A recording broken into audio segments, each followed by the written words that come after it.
Hello students, स्वागत है आपका आज की क्लास में। आज की क्लास में हम देख रहे हैं प्रमुख जो अलग अलग देश हैं उनकी जो राष्ट्रीय पत्र होते हैं, न्यूज़ एजेंसी और उनकी संसद के क्या क्या नाम हैं। तो अगर आपने चैनल सब्सक्राइब नहीं किया तो सबसे पहले सब्सक्राइब कीजिए। तो शुरू करते हैं हम अपने आज की क्लास। ये देखिए, आप में से बहुत कम लोग ऐसे हैं जिन्होंने चैनल को सब्सक्राइब किया हुआ है, तो प्लीज़ सब्सक्राइब कर दीजिए चैनल को। तो देखिए, भारत की जो सरकारी रिपोर्ट अथवा प्रकाशन होता है उसको कहा जाता है वाइट पेपर, ठीक है। और फिर उसके बाद है ब्रिटिश सरकार की जो रिपोर्ट होती है उसको कहते हैं ब्लू बुक। उसके बाद में है फ्रांस की जो रिपोर्ट आती है उसको येलो बुक कहा जाता है। उसके अलावा ईरान के जो सरकारी दस्तावेज होते हैं उसे ग्रीन बुक कहते हैं। इटली के सरकारी दस्तावेज़ों का नाम है ग्रीन बुक, ठीक है। ईरान और इटली जो दोनों देश हैं उनकी जो सरकारी किताबें हैं उनका नाम ग्रीन बुक ही है, ठीक है। इसके बाद में आता है जर्मनी। अब जर्मनी के सरकारी दस्तावेज़ों को कहा जाता है वाइट बुक, ठीक है। और फिर उसके बाद आता है ब्रिटेन।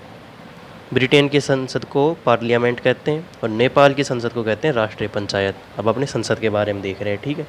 अफ़गानिस्तान की संसद को राष्ट्रीय पंचायत कहा जाता है। नेपाल और अफ़गानिस्तान दोनों की संसद को राष्ट्रीय पंचायत कहा जाता है। भारत की संसद को संसद कहते ही हैं, और हम इसको संसद इसलिए कहते हैं क्योंकि भारत में संसद कहते हैं। और इजराइल की संसद को कहते हैं नेसेंट।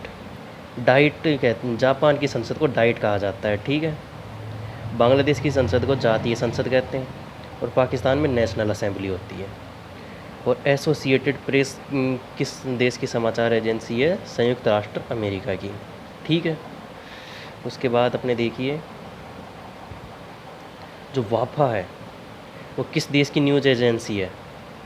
वाफा न्यूज़ एजेंसी है फिलीपींस की। यूनिवार्ता किस देश की एक प्रमुख न्यूज़ एजेंसी है? वो है भारत की। यानी भारत में यूनिवार्ता एक न्यूज़ एजेंसी है, ये ध्यान रखना, प्रश्न पूछा जा सकता है।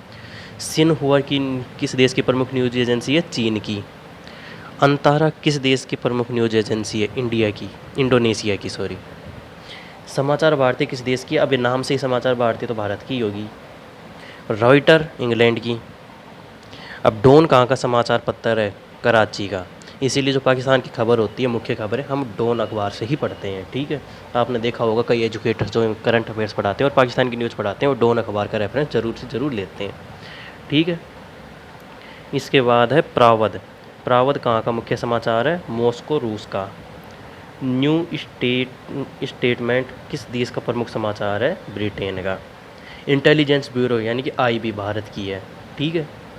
इंटर सर्विस इंटेलिजेंस आईएसआई किस देश की गुप्तचर संस्था है? पाकिस्तान की। ये ध्यान रखना, भारत की आईबी है और उनकी नहीं, भारत में रो होती है, इनकी आईएसआई होती है, ठीक है। रिसर्च एंड एनालिसिस विंग, रो किस देश की गुप्तचर संस्था है? भारत की। देख लीजिए आप, रो आ चुकी है। केजीबी किस देश की प्रमुख गुप्तचर संस्था है? ये है रूस की, ठीक है। सेंट्रल ब्यूरो ऑफ इन्वेस्टिगेशन यानी कि सीबीआई किस देश की है? भारत की है। अब सीबीआई में लोगों को लगता है कि आई जो है वो इंडिया के रूल को रिप्रेजेंट करता है, लेकिन ये इन्वेस्टिगेशन को करता है, ठीक है। मुखबरात है। अब मुखबरात है मिस्र की गुप्तचर संस्था। उसके बाद है मोसाद। मोसाद किस देश की संस्था है?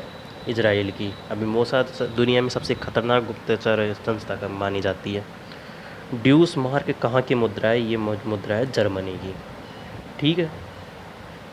उसके बाद में है जापान। जापान की मुद्रा है येन। एफिल टावर किस देश का राष्ट्रीय स्मारक है? फ्रांस का। उसके बाद लास्ट पर्सन देख रहे हैं, स्वतंत्रता की मूर्ति यानी कि स्टैचू ऑफ लिबर्टी किस देश का राष्ट्रीय स्मारक है? ये है यूएसए का, ठीक है। तो आज की क्लास के लिए बस इतना ही। आपसे मिलते हैं अगली क्लास में। अगर आपको क्लास पसंद आई है तो क्लास को लाइक करें, चैनल को सब्सक्राइब करें और अपने दोस्तों के पास ज़रूर शेयर करें।